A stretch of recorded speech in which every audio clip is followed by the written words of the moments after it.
Exiled out and forgotten, from the shadows, humanity constructed its dominion. Part 1: The Betrayal. The Great Hall of the Galactic Council was silent.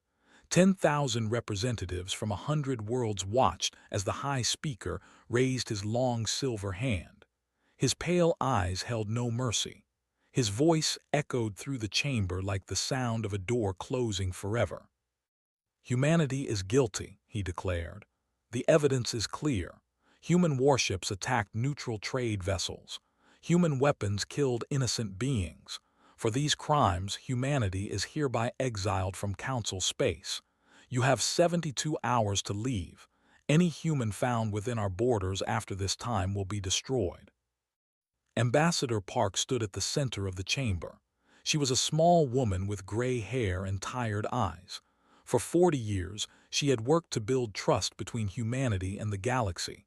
Now she watched that work burn to ash. "This evidence is false," she said. Her voice was calm, but her hands shook. "We demand an investigation. We demand time to prove our innocence. You cannot exile 12 billion people based on lies." The High Speaker smiled. It was a cold smile, the smile of someone who had already won. "The Council has voted. The matter is closed." Looked around the chamber. She saw the warriors with their faces and cruel eyes. She saw the diplomats in their fine robes. She saw species she had called friends looking away, unwilling to meet her gaze. No one would speak for humanity. No one would stand beside them. She straightened her back and lifted her chin. "Then we will go," she said quietly. "But remember this moment. Remember what you have done today. History will judge you." She walked out of the chamber alone. 12 light years away, Admiral received the transmission on the bridge of the HSS Pioneer. He was a tall man with silver hair and a face marked by decades of service. Around him, his officers stood frozen, their faces pale with shock. 72 hours, he said softly. "They give us 72 hours to move 12 billion people." His first officer, a young woman named, spoke with a trembling voice. "Sir, that is impossible. We have 37 ships. The civilian transports cannot hold everyone. The colonies are spread across 40 worlds. We cannot." "We will do what we can," interrupted. His voice was hard as steel.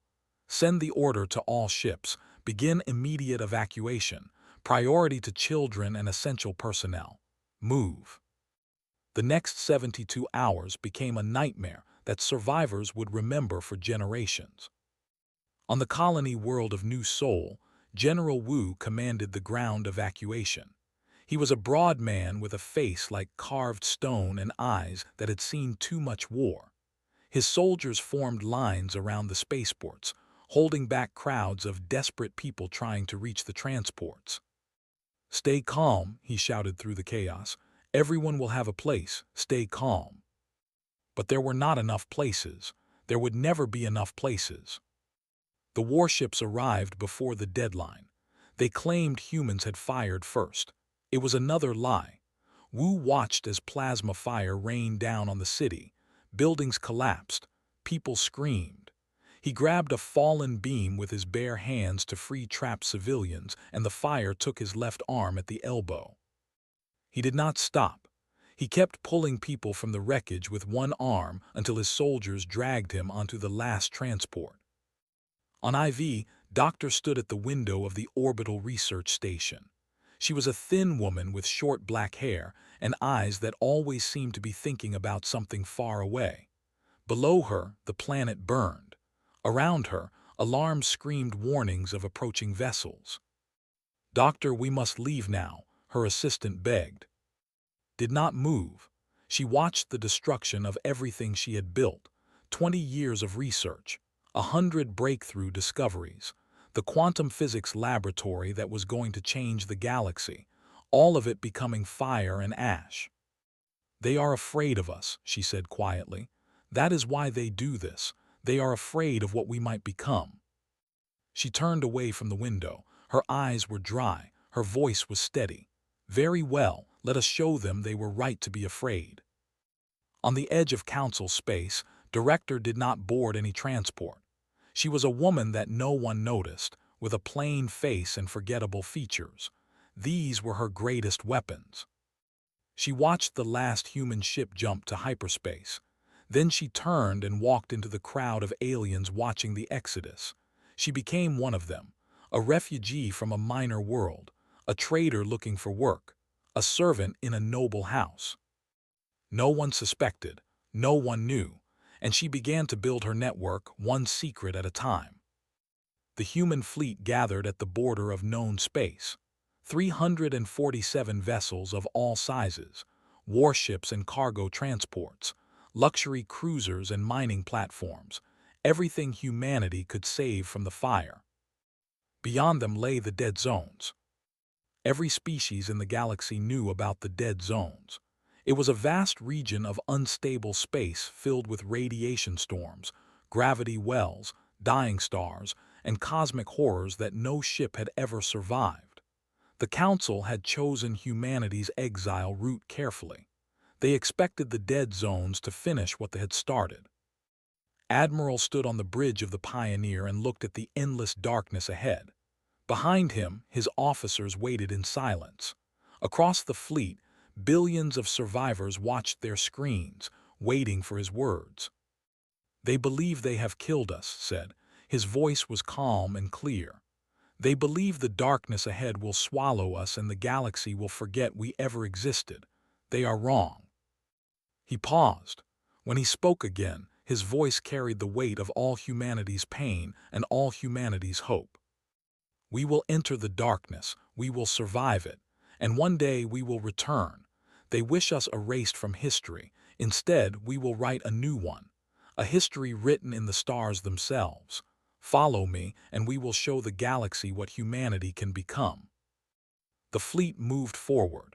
347 ships carrying the last of humanity sailed into the dead zones.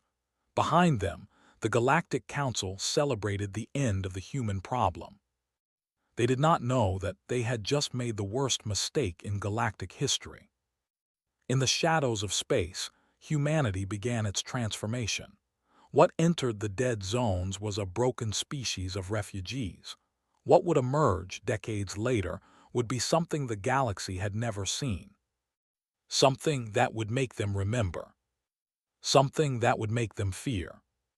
The betrayal was complete, but the story was just beginning. Exiled out and forgotten, from the shadows, humanity constructed its dominion. Part 2: The Dark Years. The dead zones earned their name in the first month. Radiation storms swept through the fleet without warning. Ships that had survived the exodus died in seconds, their crews never knowing what killed them. Gravity wells appeared from nowhere, pulling vessels into crushing darkness. Strange energy fields burned out engines and life support systems. Admiral stopped counting the dead after the first million. The numbers were too large. The pain was too heavy. He simply kept the fleet moving, always forward, always searching for safety that might not exist. His hair turned white in the first year. His face grew lines that had not been there before. He slept 2 hours a night and spent the rest making impossible choices. Which ships received the last power cells? Which colonies received food? Who lived and who was left behind? "We lost another 12 ships last night," his first officer reported one morning. "The radiation storm caught them before they could raise shields." Nodded slowly. 12 ships, perhaps 40,000 people, fathers and mothers and children who had survived the exile only to die in the darkness. "Keep moving," he said. It was all he could say. Doctor refused to accept death. While others mourned, she worked. She converted a cargo bay into a laboratory and began studying the dead zones themselves. If this space wanted to kill humanity, she would learn its secrets and turn them into weapons.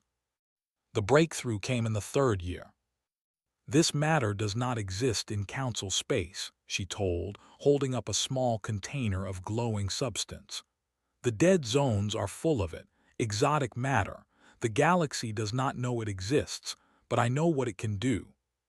She showed him the calculations. The exotic matter could power shields that blocked radiation. It could create engines that moved through space in ways physics should not allow. It could build weapons that struck from dimensions the enemy could not see. "Give me resources," said. "Give me people. Give me time. I will give you a fleet that no force in the galaxy can stop." Gave her everything she asked for. General Wu healed slowly from his wounds. The doctors built him a mechanical arm from salvaged ship parts. It was ugly and rough, but it worked. He looked at it and smiled grimly. "Good," he said. "Now I match the rest of humanity, broken but still fighting." He began training the survivors. Every human who could hold a weapon learned to use it. Every child old enough to walk learned basic combat. Wu created training programs for environments no other species could survive. Vacuum combat, fighting in radiation, battle in gravity fields that would crush ordinary soldiers. "The galaxy thinks we are weak," he told his soldiers. "They think we are soft. They are wrong.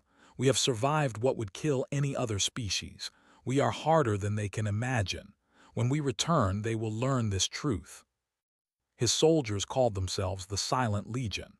They became the deadliest fighters humanity had ever produced. Young Jin Ho grew up in this darkness. He was 8 years old when his parents' transport disappeared in a gravity storm. One day they were there. The next day they were gone. No warning, no goodbye, just empty space where a ship used to be. The fleet raised him. Soldiers taught him to fight. Engineers taught him to repair ships. Pilots taught him to fly.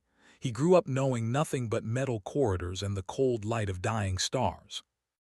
At 16, he flew his first mission, a salvage run into an asteroid field to recover supplies from a wrecked transport. The radiation was deadly. The gravity was unstable. 3 pilots had died trying the same mission. Jin Ho succeeded. He brought back enough food to feed 10,000 people for a month. "The boy has no fear," one of the older pilots observed. "No," another replied. "He has fear, he just does not let it stop him." By 20, Jin Ho commanded his own vessel. By 25, he was one of the best captains in the fleet. The darkness had forged him into something sharp and unbreakable. Minister Park kept humanity's soul alive while others kept its body breathing. She established schools in cargo holds where children learned history and art and music. She created libraries in computer databases where human culture was preserved. She organized festivals and celebrations to remind people that life was worth living. "We are not just surviving," she told the Council of Elders. "We are remaining human. If we lose that, we lose everything." Some people thought she was foolish. Resources were limited.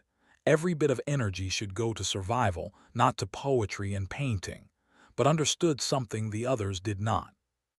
Hope was a resource too. Without it, people stopped fighting. Without it, humanity would die from the inside even if the dead zones did not kill them from outside. Director sent her first message in the 5th year. It traveled through hidden channels, bouncing between secret relays she had placed throughout Council space. The message was short but precious. "The grow rich from your stolen worlds. The patrol your former colonies as conquerors, but not all species celebrate your death. The Pell remember your kindness. They wish to help. Tell me what you need." Read the message 3 times. Then he wrote his reply. He needed medicine. He needed technology. He needed information about Council military movements. The supplies began arriving months later. Small packages hidden in asteroid fields. Data chips buried in space debris. The Pell traders risked everything to help the species the galaxy had tried to murder. "Why do they help us?" asked in one of their rare communications. "Because they remember," she replied. "Humanity was kind to the Pell when no one else was. They do not forget kindness. Neither do they forget cruelty. They will learn this truth someday." In the 15th year, humanity found salvation. A scout ship discovered a region of stable space hidden within the dead zones. A bubble of calm surrounded by chaos. 12 habitable worlds orbited healthy stars. Water flowed on their surfaces. Air filled their skis. Life could grow there. Admiral wept when he received the report. He was an old man now, tired beyond measure, but he had kept his promise. He had found a home for his people. They named it the Sanctuary. The survivors poured onto the new worlds. They built cities and farms and factories. They raised children who had never known the cramped corridors of refugee ships. They began to heal. But they did not forget. In every city, monuments rose to the dead. In every school, children learned the story of the exile. In every heart, the memory of betrayal burned like a fire that would never go out. By the 25th year, humanity had recovered. 9 billion people lived in the sanctuary. Their technology had advanced beyond anything the galaxy knew. Their military was trained to survive what no other species could endure. Their intelligence network spread across council space like invisible roots. They were ready. Admiral, now 73 years old, looked out at the fleet being built in the orbital shipyards. 1,200 warships, each one carrying weapons the galaxy had never seen, each one crewed by soldiers who had grown up in darkness. Soon, he whispered to the stars, very soon. The dark years had ended. The years of shadow were about to begin. Exiled out and forgotten, from the shadows, humanity constructed its dominion. Part 3, The Shadow Rising. The sanctuary worlds had become something the galaxy would not recognize. What began as desperate refugee camps had transformed into the most advanced civilization in known space. Every city was a fortress. Every factory was a weapon. Every citizen was a soldier waiting for the call. Admiral walked through the command center on Sanctuary Prime. Holographic displays showed the 12 worlds under his protection. Population counts, production statistics, fleet readiness reports. The numbers told a story of incredible growth and singular purpose. Shipyard 7 reports the battle group is complete, his aide announced. That brings us to 1,200 capital ships. Nodded slowly. 1,200 ships built in secret over 28 years. Each one carried weapons powered by exotic matter. Each one could appear from nowhere and vanish without trace. The Shadow Fleet, humanity called it. The galaxy did not know it existed. That was about to change. Doctor summoned the admirals to her laboratory for a final demonstration. The room was filled with equipment that hummed with strange energies. Screens displayed equations that would make council scientists weep with confusion. I call it the Phantom Drive, said. She was older now, her hair streaked with gray, but her eyes still burned with the same fierce intelligence. Using exotic matter as fuel, we can fold space in ways the galaxy has never imagined. Watch. She pressed a button. A small drone ship sitting on a platform simply disappeared. No flash of light, no sound. One moment it was there. The next moment it was gone. Where did it go? Asked the young admiral. Smiled. Everywhere and nowhere. It exists in a dimension between dimensions. It can see normal space, but normal space cannot see it. It can strike at any target, then vanish before sensors even register its presence. She pressed another button. The drone reappeared exactly where it had been. The entire Shadow Fleet has been equipped with this technology, continued. We can appear in the heart of any council world without warning.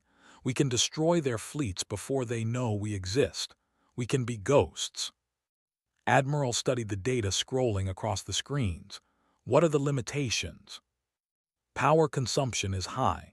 Each jump requires significant exotic matter reserves, and the drive cannot be used continuously. Ships need time to recharge between jumps. Paused. But for strategic strikes, it is perfect. We can choose when and where to fight. The enemy will never have that choice. General Wu had spent 3 decades creating the most dangerous fighting force in the galaxy. The Silent Legion numbered 200,000 soldiers. each one trained in ways that would terrify any other military commander. "Show me," ordered during an inspection of the training facilities. Wu led him to a simulation chamber. Inside, a squad of soldiers fought in complete vacuum. No air, no gravity, radiation levels that would kill an unprotected being in seconds. The soldiers moved like dancers, their powered armor keeping them alive while they eliminated target after target. Every member of the Silent Legion can fight in conditions that would kill warriors in minutes, Wu explained. His mechanical arm gleamed in the artificial light. "We trained in the dead zones themselves. We learned to survive what cannot be survived. The Council has never faced soldiers like these." Watched a soldier perform a maneuver that seemed to defy physics. And their loyalty. Wu's face grew serious. Every one of them lost family in the exile. Every one of them grew up hearing stories of the betrayal. They do not fight for glory or wealth. They fight for justice. There is no force in the galaxy more dangerous than soldiers who fight for justice. Captain Jin Ho led the reconnaissance missions into Council space. His ship, the HSS Remembrance, was one of the first equipped with the Phantom Drive. For 5 years, he had been watching the enemy. "They have grown soft," he reported to the War Council. "They believe the human threat is dead. Their military has weakened. Their citizens live in luxury built on our stolen worlds." He displayed images captured during his missions. Former human colonies now bore names. Human cities had been demolished and replaced with alien architecture. Human history had been erased from every database. "On Prime, I found their central library," Jin Ho continued. "I searched for any record of humanity, any mention of our existence. There was nothing. They have removed us from history itself." The room fell silent. Even after all these years, the depth of the betrayal still caused pain. Minister Park spoke softly. "They wanted us forgotten. That makes our return more important. We will not just defeat them, we will make them remember." Director appeared on a secure holographic channel. She was old now, but her plain face still held secrets that could topple governments. Her network, the unseen hand, had grown into something vast and terrible. "I have agents in every major council institution," she reported. "Banking systems, military command, trade councils, political offices. When you give the word, I can blind them. I can silence their communications. I can turn their own infrastructure against them."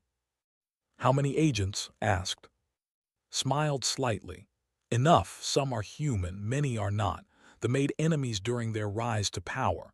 Those enemies remember. They wait for the chance to strike." The Pell Assembly had become humanity's greatest ally. In a secret meeting on a neutral station, Elder Merchant presented evidence that had taken decades to gather. "We have proof," the elderly Pell said. "Records showing the fabricated the charges against humanity. Communications between leaders planning the exile before any attack ever occurred. Banking transactions showing they bribed other council members to support the vote." He handed the data crystal to Minister Park. "When you return, present this evidence. Let the galaxy see the truth." Held the crystal carefully. "Why have you helped us all these years? You risked everything. If they discovered your aid, they would destroy you." His ancient face creased in what might have been a smile. "The Pell remember everything. We remember that humanity was the only species that treated us as equals. We remember that your people saved our colony ships during the invasion when no one else would help. We remember kindness. We also remember cruelty." He leaned forward. "They believe they are masters of the galaxy. They are about to learn a lesson that the Pell learned long ago. Memory is longer than power. Justice is stronger than cruelty. And those who are cast down may rise higher than those who threw them down." In year 2340, Admiral stood before the assembled commanders of the Shadow Fleet.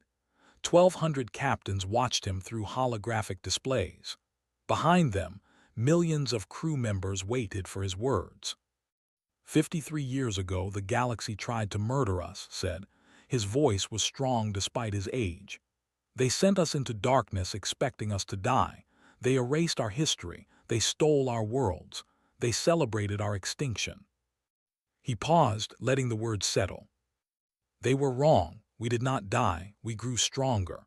We built technology they cannot imagine. We created warriors they cannot defeat. We gathered secrets they thought were safe." His eyes swept across the assembled officers.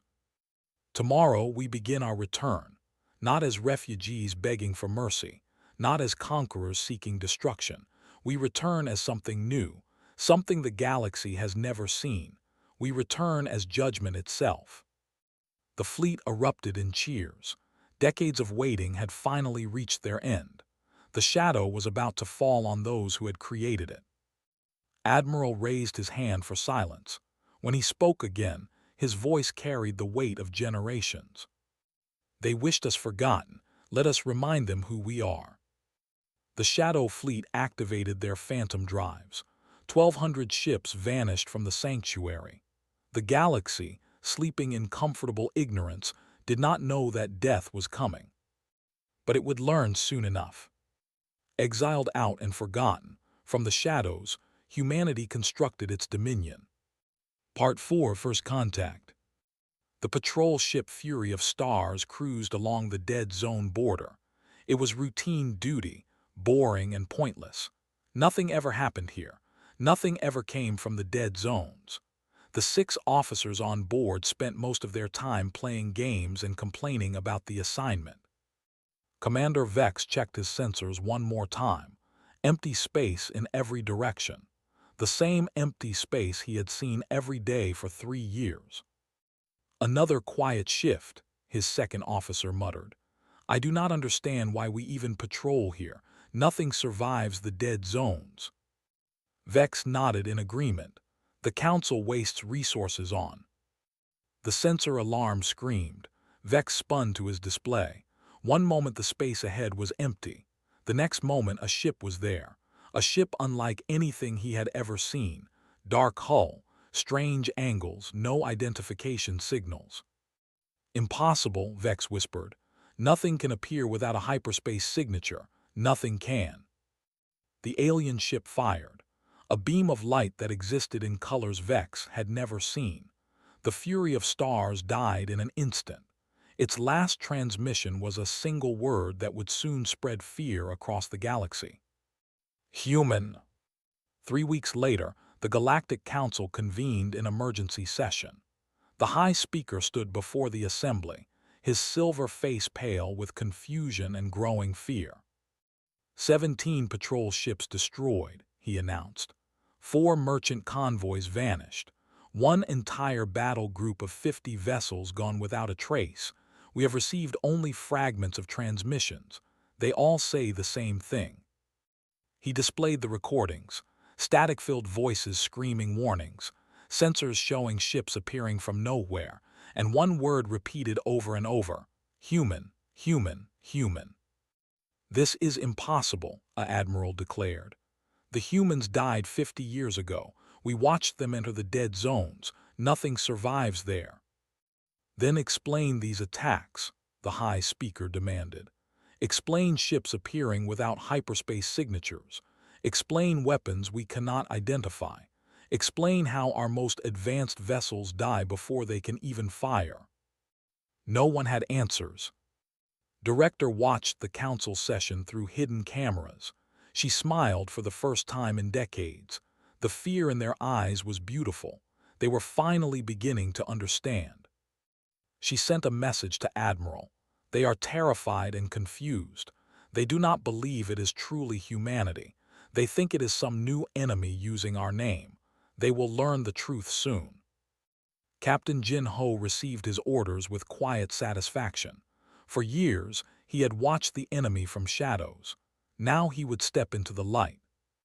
The HSS Remembrance directly in front of a diplomatic transport carrying 3 high-ranking officials to a trade summit. The transport tried to run. Jin Ho did not let them. His weapons disabled their engines with surgical precision. Then he opened a communication channel. "Transport, this is Captain Jin Ho of the Human Shadow Fleet. You will transmit this message to your council." He appeared on their screens, a young human face that the galaxy had not seen in over 50 years. Behind him, his bridge crew worked calmly at their stations. The technology visible in the background was unlike anything in Council space. 54 years ago, you exiled humanity based on lies, Jin Ho said. You sent 12 billion innocent people into the dead zones to die. You stole our worlds. You erased our history. You celebrated our extinction. He leaned forward, his dark eyes burning with cold fire. "We did not die, we survived. We grew strong. And now we have returned. Humanity remembers. Soon the galaxy will remember too." He ended the transmission and let the transport go. The message would reach the council within hours. The psychological impact would be greater than any military strike. The news spread like fire across the galaxy. Humanity lived. Humanity had returned. Humanity had technology that made council weapons look like children's toys. Panic erupted on 1,000 worlds. Species that had participated in the exile suddenly remembered their guilt. Citizens demanded answers from their governments. Military commanders scrambled to prepare for an enemy they could not see. Doctor broadcast her own message to the galaxy's scientific community. She appeared on screens in research stations and universities across council space. "I am Doctor," she said calmly. "Some of you may remember my name. 54 years ago, they destroyed my research station on IV. They burned 20 years of my work." She paused, letting them remember. "In the dead zones, I found something better. Matter that does not exist in your physics. Energy that your equations cannot describe. I rebuilt everything I lost, and I created new things your science cannot imagine." She displayed basic schematics of exotic matter applications, nothing that could be weaponized, just enough to show them how far behind they had fallen. "You tried to murder us because you feared what we might become. You were right to fear, but you should have killed us more thoroughly." The Galactic Council responded with force. Grand Admiral of the Empire assembled a response fleet, 200 of the most advanced warships in Council space. They would find these human ghosts and destroy them. The fleet traveled to the dead zone border. Their sensors swept space in every direction. Advanced detection systems searched for any trace of human ships. They found nothing. "They are cowards," Grand Admiral declared. "They strike from shadows because they fear real battle. When they face true warriors, they will." 20 human ships appeared around his fleet. They had not come from hyperspace. They had simply existed in a place they could not see, and now they stepped into normal space like ghosts becoming solid. The battle lasted 9 minutes. Human weapons cut through shields like they did not exist. Human ships moved in patterns that computers could not track. When vessels tried to target their attackers, the human ships simply vanished, only to reappear from different angles. 163 ships died. The remaining 37 fled in panic, their crews screaming warnings about enemies that could not be fought. Admiral watched the battle reports with grim satisfaction. Minimal losses. 3 ships damaged, quickly repaired, his aide reported. No casualties. "Good," turned to his communications officer. "Send another message. Tell them we are not finished." General Wu landed the Silent Legion on IV, the world that had once held Doctor's research station, the world that had burned 54 years ago. Now it held a military garrison of 1,000 soldiers. The Silent Legion attacked at midnight. Sensors never detected their approach. Defenders never had time to organize resistance. In 6 hours, the garrison was neutralized. 0 human casualties. The survivors were treated with respect, given medical care, and sent home with a message. Humanity has returned to IV. More worlds will follow. Your council should consider its response carefully. The Pell Assembly made their move. Elder merchants stood before the Galactic Council and presented the evidence they had gathered over 50 years. The exile was based on lies, declared. The fabricated the attacks, the bribed council members, the murdered 12 billion innocent people to steal their resources. Here is the proof. He displayed the records, communications, financial transactions, confessions from officials who had died believing their secrets were safe. The evidence was overwhelming and undeniable. The council chamber erupted in chaos. Species that had supported the exile turned on the alliances that had stood for centuries crumbled in moments. The High Speaker tried to maintain order, but his authority had vanished with his lies. Minister Park appeared on a holographic display, broadcasting from the Shadow Fleet flagship. 54 years ago, I stood in that chamber and begged for justice, she said. You ignored me. You exiled my people based on crimes we did not commit. You sent us to die. Her old eyes held no hatred, only determination. We have returned. We demand recognition of our survival. We demand restoration of our stolen worlds. We demand justice for those who engineered our destruction. The Council will answer. The High Speaker finally spoke, and if we refuse, smiled slightly, then you will learn what happens when the shadows come alive. The choice is yours. Choose wisely. The transmission ended. The Galactic Council faced a reality they had never imagined. The species they had murdered had returned stronger than ever. The ghosts wanted answers.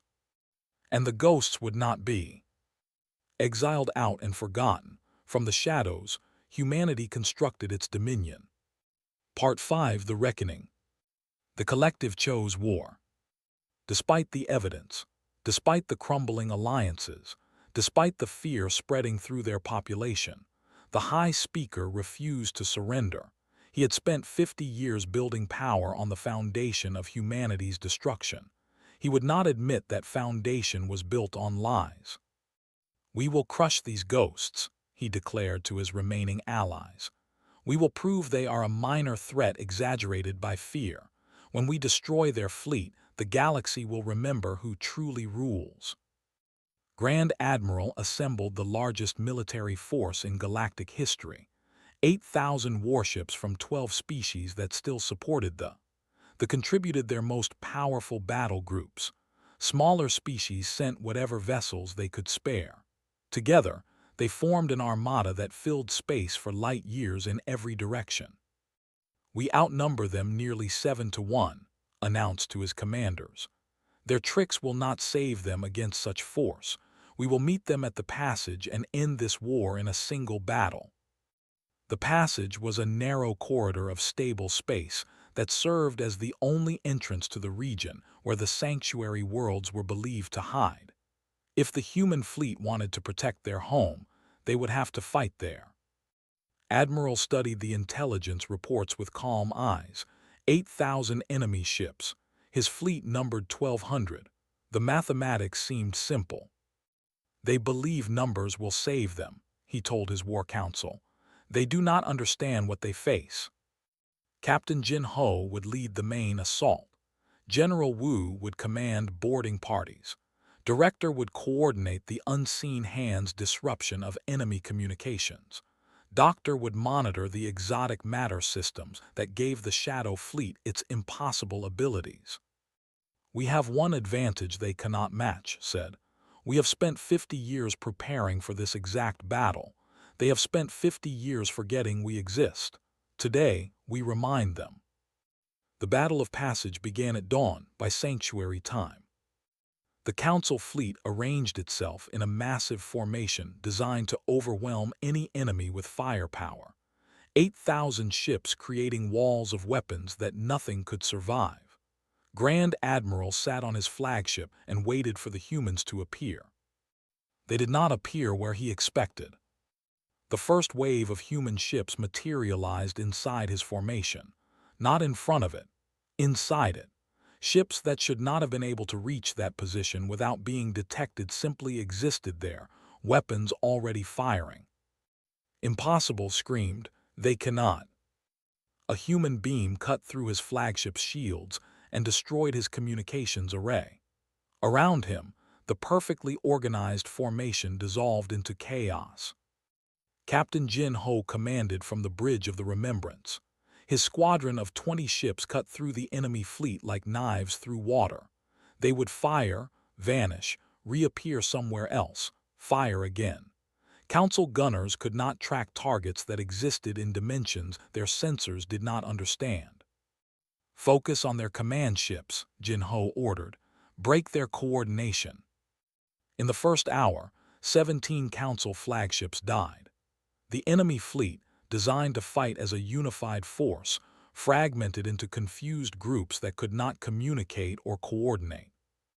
General Wu led the boarding parties personally. His powered armor bore the marks of 50 years of battle. His mechanical arm had been upgraded with weapons that could cut through bulkheads like paper. The Silent Legion targeted enemy vessels whose crews included unseen hand agents. These agents opened airlocks, disabled security systems, and guided the human soldiers to critical targets. Ships that should have taken hours to capture fell in minutes. Grand Admiral's secondary flagship identified, an intelligence officer reported. He has transferred command. Wu smiled grimly. Then we transfer with him.